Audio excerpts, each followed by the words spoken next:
dan saudara Irwansyah tersebut dengan dugaan tindak pidana tindak pidana penistaan agama. Itu poinnya. Untuk bukti-bukti sendiri yang dibawa, Bang, dibawa. Ya, jadi dalam undang-undang ataupun pasal penistaan agama itu ada tercantum yang namanya penyalahgunaan. Yang bersangkutan sudah pakai cadar, sudah pakai hijab, sudah pakai jilbab, dan datang ke kajian Ustadz Hanan Attaqi dan duduk di saf perempuan. Nah itu dia sebagai lelaki sudah menyalahgunakan wewenang dia sebagai seorang lelaki. Oleh karena itu di sana sudah insya Allah menurut kajian kami itu sudah masuk ke delik pidana terkait dugaan hukum yang bahwasanya beliau sudah melakukan penistaan agama. Meskipun YBS sudah meminta maaf, Bang. Ya, jadi meminta maaf itu tidak menggugurkan aspek hukum yang memang harus diberlakukan, gitu loh. Karena beliau sudah melakukan kesalahan dan sudah menyakiti umat Islam, perlu ada sanksi sosial.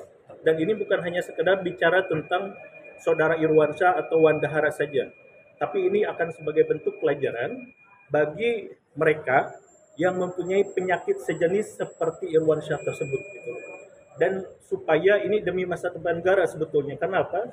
Karena penyakit seperti Irwansyah ini harus kita lawan, ya, harus kita lawan untuk menyelamatkan generasi kita ke depan, gitu. Itu.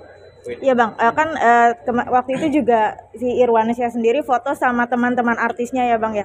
Secara nggak langsung berarti si teman-teman artis juga seperti membiarkan, Bang. Ya. Nah, ikut diperkarakan apa enggak, Bang? Nah itu dia jadi catatan kita bersama ya, bahwasanya kenapa circle mereka, para artis apalagi ada yang sudah berhaji kemarin baru, kenapa didiamkan? Karena ketika si Irwansyah atau Wandahara ini pakai cadar dan hadir di kajian Ustadz Hanan dan duduk di tempat perempuan, itu pasti sepengetahuan daripada artis-artis tersebut. Ya, nanti kita akan lakukan, nanti penyidik bila mana LP kita ini insya Allah diterima, nanti akan melakukan pengembangan, penyidikan dan seterusnya. Bisa jadi artis-artis yang terlibat di sana itu pada akhirnya bisa melakukan juga ataupun bisa ikut terhadap tindak pidana ini, karena bahasanya itu ialah ikut serta gitu. Karena dia tahu, dia mendukung, dia support gitu. Bang, kalau nantinya dia minta maaf secara langsung dan abang mengiyakan, artinya gimana bang laporannya? Akan terus berjalan atau sebentar? Kan biasanya kan yang di penistaan agama berhenti tuh bang. Ya, jadi gini ya.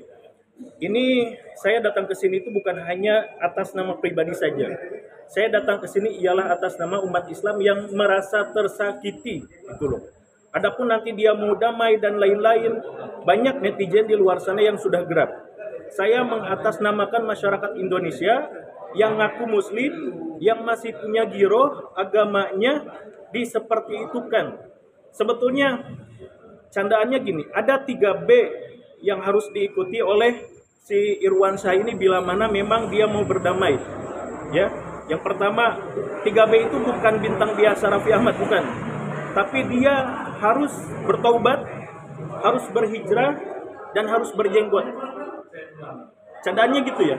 Karena supaya apa? Ketika dia sudah hijrah, jenggot, dan lain-lain, maka dia sebagai fitrahnya seorang laki-laki tidak boleh lagi pakai perempuan, pakaiannya. Itu sama saja mendoktrin generasi kita secara tidak sehat.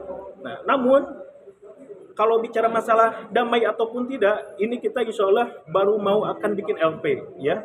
Prosesnya masih panjang dan saya rasa perdamaian itu karena memang umat menyampaikan jangan damai sampai penjarakan, supaya sampai dengan ada pelajaran buat mereka yang mempunyai penyakit sejenis gitu loh. Itu poinnya. Kenapa penyakit sejenis? Karena kalau tidak punya penyakit tidak akan gitu loh. Laki ya laki, perempuan ya perempuan, ada fitrahnya masing-masing. Nah, di sini yang memang pada akhirnya diduga menistakan Islam di sini. Artinya abang berharap laporan abang terima di sini ya, biar harus diterima karena kami sudah kaji dengan tim hukum juga bahwasanya memang ini insya Allah deliknya masuk. Jadi tim penyidik tidak ada alasan untuk menolak LPK gitu loh. Dan insya Allah kami akan berjuang semaksimal mungkin dan sampai mati-matian, karena memang kami melaporkan yang bersangkutan itu alasannya satu, karena kami punya giroh, kami seorang muslim yang merasa tersakiti atas kelakuan dia, dan kami juga mewakili orang tua, ya, orang tua mana yang memang ridho punya anak seperti itu, gitu loh. Oleh karena itu, ya Bismillah saja. Masuk dulu. Ini mungkin tim hukum saya barangkali ada yang mau disampaikan. Apa saja bukti yang dibawa Pak? Siang hari ini, jadi kami dari tim hukum muslim akan melaporkan saudara RW atau WN atas tindakan penistaan terhadap agama. Adapun nanti pasal yang disangkakan itu ada di KUHP, dan nanti berkaitan dengan pasal yang disangkakan nanti dari penyidik. Nanti penyidik akan menggali lebih jauh. Tentu kami punya argumentasi berkaitan dengan kasus ini, kami sudah mengkaji sekian dalam begitu. Mudah-mudahan kami yakin sepenuhnya bahwa laporan kami akan diterima. Barang bukti yang dibawa apa aja? Kami ada beberapa barang bukti, tentu dari media juga ada, kami juga ada potongan video, juga beberapa status juga Instagram, lalu kemudian saksi kami, karena kami juga sebagai pelapor, tentu salah satunya adalah saksi. Jadi kami yakin dengan barang bukti yang kami bawa, laporan kami akan diterima. KUHP pasal berapa buat ini, Pak? Untuk KUHP itu pasal 156-nya itu ancamannya 5 tahun. Jadi nanti kalau misalkan laporan kami diterima, biasanya itu ancaman 5 tahun itu harus bisa dilakukan penangkapan atau penahanan secara langsung. Adapun nanti meskipun sepenuhnya dari penyidik, nanti kami argumentasi hukum kami punya, sepenuhnya diserahkan ke penyidik. Oke, terima kasih, Bang. Terima kasih semuanya. Terima kasih ya. Boleh catat untuk saya. Saya Muhammad Iskandar Gula, dan aku panggilannya Bapak Ibu.